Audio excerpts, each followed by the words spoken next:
Again, I informed the Speaker and asked clearance about the instructions ng Pangulo. At ang sabi niya, wala tayong magagawa.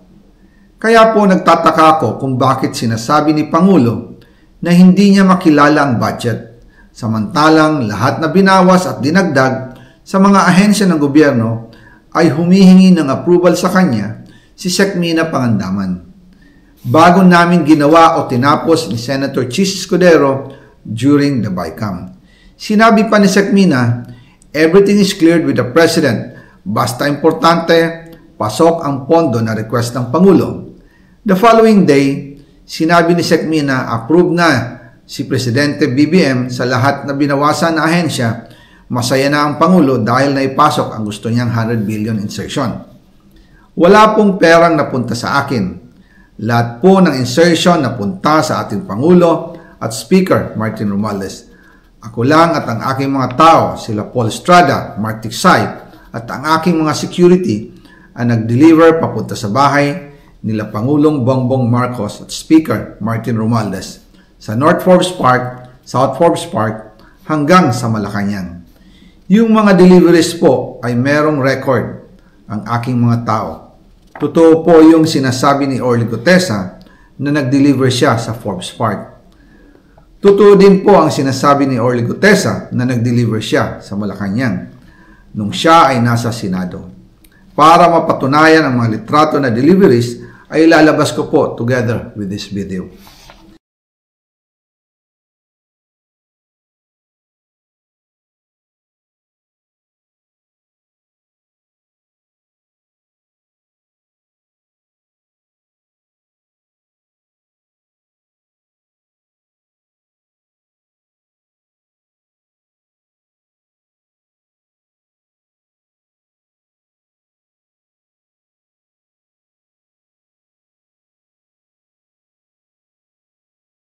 After po ng approval ng budget sa General Appropriations Act of 2025, nagtanong po ako sa DPWH kung magkano ang kailangan na ibigay sa Office of the President o ang SOP na bigayan.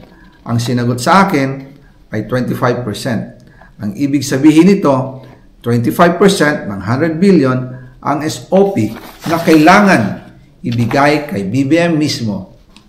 In total, 25 billion ang napunta kay Pangulong Bongbong Marcos. Kaya ngayon ay hinahamon ko si Ombudsman Remulla kung seryoso talaga siya sa mga sinasabi niya sa kanyang press release na idadamay niya pati si Martin Romualdez kung magbibigay ako ng ebidensya. Patunayan niya ngayon ang pronouncement niya. Imbestigahan niya ang fraternity Brad at ang kanyang kaibigan na si Speaker Martin Romualdez kung talagang tutupad siya sa tungkulin niya. Imbestigahan din niya si President Bongbong Marcos. Sabi nga ni BBM nung SONA, let's do it right at mahiya naman kayo, hindi po ba? Nananawagan din po ako sa Senado na imbestigahan ang 100 billion insertion ni Presidente. Alam ko po na hindi gagawin ni Ombudsman Remulla ang hamon ko. Pero magaling ang Senado sa imbestigasyon at ako ay naniniwala na dahil sa kanila lalabas ang katotohanan.